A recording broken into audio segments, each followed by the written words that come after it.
Good morning students. आज हम new chapter start करेंगे। कौन सा? Fourth chapter. क्या नाम है बेटा चैप्टर का? Acid, basis and salts. Acid, basis and salts. सभी बताऊंगी क्या एसिड होते हैं, क्या बेसिस होते हैं, क्या सॉल्ट्स होते हैं। We all know that there are wide variety of material around us. हम सभी जानते हैं कि हमारे चारों ओर बहुत सारे मटेरियल प्रेजेंट हैं। ठीक है, बहुत सारे टाइप के मटेरियल, और ये एक दूसरे से डिफरेंट होते हैं कलर में, ऑर्डर में, स्मेल भी अलग अलग आती है, टेस्ट भी अलग अलग होता है, उनकी फिजिकल स्टेट भी अलग होती है, प्रॉपर्टीज भी अलग होती है ना। We often such properties to classify substance and materials into different categories. और हम उनकी प्रॉपर्टीज के बेस पे उन सब्सटेंसेस को डिफरेंट कैटेगरीज में क्या करते हैं? क्लासीफाई करते हैं, है ना।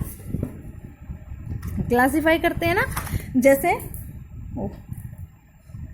सम मटेरियल्स, जैसे कुछ material like lemon, vinegar, lemon नींबू, विनेगर सिरका एंड टेमरिंड हैव ए सोर टेस्ट। आप लेमन खाया होगा आपने, कैसा टेस्ट होता है? खट्टा टेस्ट होता है ना, sour taste. These materials taste sour due to presence of chemicals. इन मटेरियल्स का टेस्ट खट्टा क्यों होता है, सोर क्यों होता है, सोर क्यों होता है बेटा? क्योंकि इनमें एक केमिकल प्रेजेंट होता है। कौन सा केमिकल? एसिड। यहाँ से एक बात क्लियर होगी कि एसिड्स कैसे होते हैं? खट्टे होते हैं। एसिड जिस भी ऑब्जेक्ट में, जिस भी खाने की चीज़ में एसिड प्रेजेंट होगा वो कैसी होगी? टेस्ट में सोर होगी। कुछ मटेरियल्स होते हैं जैसे बेकिंग सोडा, सोप, ये कैसे होते हैं टेस्ट में बेटा? कड़वे से होते हैं। ठीक है, क्यों? क्योंकि इनमें भी कुछ केमिकल प्रेजेंट होते हैं, और इनमें कौन से केमिकल प्रेजेंट होते हैं? बेसिस। कौन से? बेसिस होते हैं। जिसका सोर टेस्ट आएगा उसमें एसिड, और जिसका बिटर टेस्ट आएगा उसमें बेसिस। अच्छा, इसमें ये बता रखा है कि बेटा ऐसा कोई भी सब्सटेंस जिसको हम नहीं जानते हैं, चाहे घर पे हो या स्कूल में, उसको हमें टेस्ट नहीं करना चाहिए, वो हमारे लिए हार्मफुल हो सकता है। अब है कि एसिड क्या होता है? एसिड लैटिन वर्ड से लिया गया, एसिडस से, जिसका मतलब होता है सोर। सोर टेस्टिंग मटेरियल्स, जो भी खट्टे टेस्ट के मटेरियल होते हैं उनमें क्या होता है? एसिड होता है। ठीक है, जैसे आप लेमन खा रहे हो, ऑरेंज खा रहे हो, इमली खा रहे हो, ग्रेप्स खा रहे हो, ये क्या होते हैं? खट्टे होते हैं टेस्ट में। तो इनके अंदर क्या है प्रेजेंट? एसिड्स प्रेजेंट होते हैं। ठीक है, कौन कौन से होते हैं वो मैं बताऊं। Acids are classified into two categories. Acids को भी हम टू कैटेगरीज में क्लासिफाई करते हैं। एक तो होते हैं मिनरल एसिड्स और दूसरे होते हैं ऑर्गेनिक एसिड। एक तो मिनरल एसिड्स और दूसरे organic acids. Mineral acids, acids which are prepared from the minerals present in the earth. जो हमारी अर्थ में मिनरल प्रेजेंट है उनको लेके हम प्रिपेयर करें तो उनको हम क्या कहेंगे? Mineral acids. जैसे हाइड्रोक्लोरिक एसिड, हाइड्रोक्लोरिक एसिड को HCl ऐसे लिख सकते हैं, ये इसका केमिकल सिंबल होता है। सल्फ्यूरिक एसिड, सल्फ्यूरिक एसिड का फॉर्मूला क्या है? H2SO4। ये आपको याद करने हैं। हाइड्रोक्लोरिक एसिड का HCl है केमिकल फॉर्मूला, सल्फ्यूरिक एसिड का H2SO4 है। Nitric acid HNO3, sulphurous acid H2SO3 and phosphoric acid H3PO4। ये सारे मिनरल एसिड्स हैं। मैं पूछूंगी मिनरल एसिड्स कौन कौन से हैं? HCl, H2SO4, HNO3, H2SO3, H3PO4, और इनकी नेमिंग भी याद होनी चाहिए। ठीक है,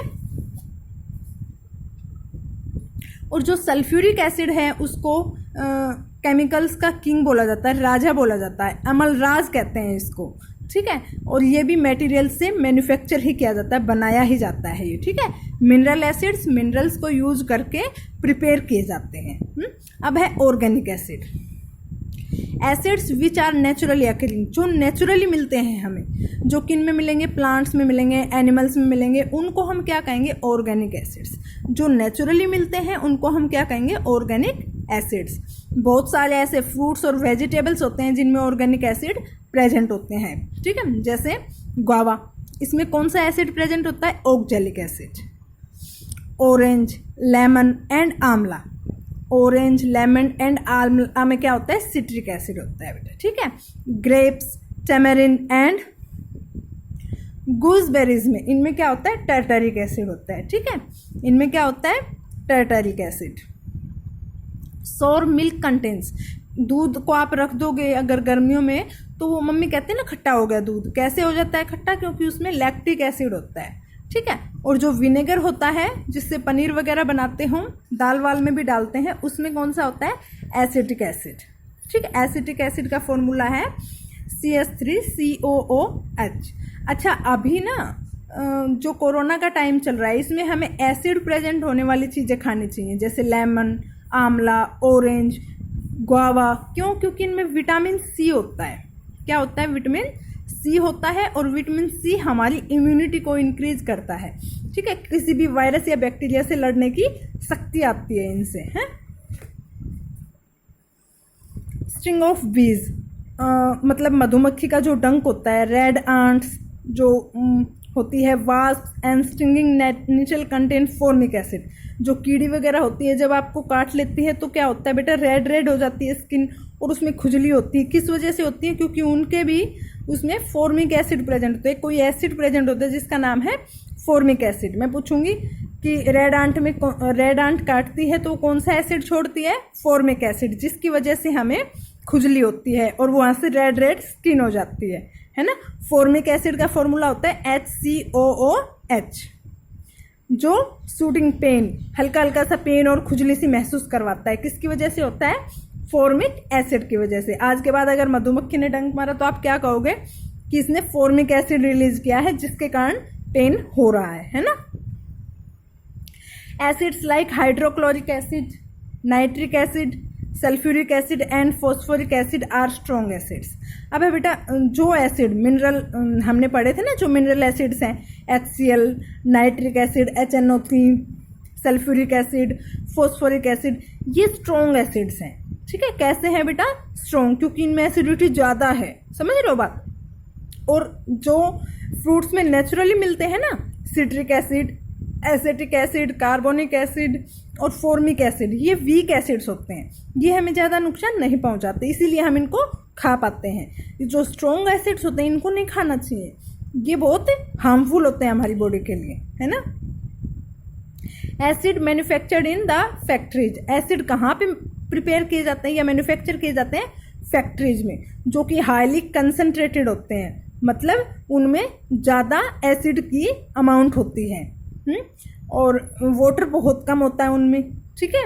अब हम उनकी कंसंट्रेशन को कम कर सकते हैं। अगर हम उसमें पानी डाल दें तो क्या होगी? उसकी कंसंट्रेशन, उसका एसिडिटी थोड़ी सी कम हो जाएगी, ठीक है। और जिनमें लो कंसंट्रेशन होगी ना, वाटर ऐड कर देंगे, उसके बाद उस एसिड को हम बोलेंगे डाइल्यूट एसिड। क्या बोलेंगे? Dilute acid. जिसमें वाटर मिला देंगे उस एसिड को क्या बोलेंगे? Dilute acid. और जिसमें नहीं मिलाएंगे, जो प्योरली बना होगा, उसको बोलेंगे कंसंट्रेटेड एसिड। कंसंट्रेटेड एसिड, ठीक है। एसिड समझ आया? अब है bases and alkalis. Bases are substances which react with acid to form water and salt. Base वो सब्सटेंस होते हैं जो एसिड के साथ रिएक्ट कर सकते हैं to form water and salt. Acid के साथ अगर रिएक्ट करेंगे तो वो क्या बनाएंगे? वाटर या साल्ट बनाएंगे। और आपको पता है बेस का टेस्ट कैसा होता है? बिटर होता है, और उनको सोपी फील होता है, मतलब चिकने चिकने से होते हैं थोड़े, ठीक है। कुछ बेसिस वाटर में सोल्यूबल होते हैं, ऐसे को हम बोलेंगे अल्कलीज। जो भी बेस वाटर में घुल जाए उनको हम बोलेंगे अल्कलीज, ठीक है। जैसे सोडियम हाइड्रोक्साइड, एल्यूमिनियम हाइड्रोक्साइड, ये दोनों बेस हैं, ठीक है। सोडियम हाइड्रोक्साइड को अल्कलीज बोलते हैं, जबकि एल्यूमिनियम हाइड्रोक्साइड को नहीं, ठीक है। क्यों? क्योंकि सोडियम हाइड्रोक्साइड वाटर में सोल्यूबल है, वाटर में मिक्स हो जाएगा ये, ठीक है। Some bases like sodium hydroxide and potassium hydroxide are strong bases. अब बेसिस भी कैसे होते हैं? स्ट्रॉन्ग और वीक बेसिस होते हैं। सोडियम हाइड्रोक्साइड और पोटासियम हाइड्रोक्साइड कैसे हैं? स्ट्रॉन्ग बेसिस है। मैं पूछूंगी स्ट्रॉन्ग बेसिस कौन से होते हैं? Sodium hydroxide and potassium hydroxide. Others like ammonium hydroxide, aluminium hydroxide, copper hydroxide, CO2, ये क्या है? ये वीक बेसिस है बेटा, ठीक है। ये कैसे हैं? ये वीक होते हैं, इनमें कंसंट्रेशन कम होती है बेसिसिटी की, ठीक है। Indicators. Acids and bases can be identified not only through their taste but also with the help of substances. क्या कह रहा है बेटा, हमने ये तो पता है कि सोर टेस्ट होगा तो उसको एसिड बोलेंगे, और बेस को क्या, बेस में बीटा टेस्ट होता है, बीटा टेस्ट आएगा उसको क्या कहेंगे कि ये बेस है। ठीक है, लेकिन ऐसा नहीं है कि हम सिर्फ से टेस्ट से ही पता चल सकता है, ऐसे इंडिकेटर्स भी होते हैं बेटा कि वो सब्सटेंस को इंडिकेटर पे रखो और बता देगा कि ये एसिड है या बेस है। And indicator is a substance shows different colors in acidic and basic medium। Indicator वो सब्सटेंस होता है बेटा जो अगर आप उसको किसी एसिड के पास रखोगे तो उसका कलर चेंज होगा कोई अलग, ठीक है, और अगर बेसिक मीडियम में रखोगे तो उस इंडिकेटर का कलर कोई और बन जाएगा। इससे हमें पता चलेगा कि वो एसिड है या बेस है। एक इंडिकेटर होता है लिटमस। कौन सा? लिटमस, जिसको हम नॉर्मली ओपनली यूज करते हैं, और ये कहाँ से मिलता है? लाइकेन से मिलता है। लाइकेन क्या होता है? एल्गे और फंगाई आपस में जुड़े होते हैं, उस चीज को हम लाइकेन बोलते हैं, और ये पर्पल कलर का होता है। ठीक है, लिटमस कहाँ से मिलता है? लाइकेन से मिलता है, और इसका कलर होता है पर्पल। और जब इसको एसिडिक मीडियम में रखेंगे ना तो ये कैसा हो जाएगा? रेड कलर का हो जाएगा। ध्यान रखना ये बात, एसिडिक मीडियम में जब हम लिटमस पेपर को रखेंगे तो ये कैसा हो जाएगा? रेड कलर का हो जाएगा। और जब इसको बेसिक मीडियम में रखेंगे, बेस वाले मीडियम में रखेंगे तो इसका कलर हो जाएगा ब्लू। ठीक है, litmus can be used as indicator in form of solution, लेकिन हम इसको सॉल्यूशन के फॉर्म में यूज कर सकते हैं। In practice it is more common to use a paper strip that has been dipped in litmus solution. इसका एक पेपर मतलब पेपर स्ट्रिप सी मिलती है जिसको लिटमस के सॉल्यूशन में मतलब डाल दो और इससे कलर आ जाएगा। And allowed dry such a paper strip is known as litmus paper. और ऐसे पेपर को हम क्या बोलेंगे? Litmus paper. जैसे ये रहा, इसको क्या कहेंगे? Litmus paper. ठीक है,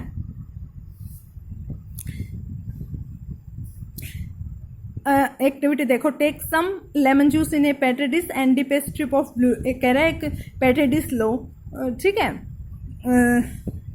उसमें लेमन जूस डाल दो। ठीक है, और उसके ऊपर अगर आप लिटमस पेपर रखेंगे तो कैसे कलर का हो जाएगा? रेड कलर का। क्यों? क्योंकि एसिड प्रेजेंट है किसमें? लेमन जूस में। और एसिड में अगर हम लिटमस पेपर को रखेंगे तो कैसा हो जाएगा? लिटमस पेपर का कलर रेड हो जाएगा। यहाँ पे हमने क्या लिया? एक साबुन का सॉल्यूशन लिया और उसमें जब इस स्ट्रिप को रखा तो क्या देखा कि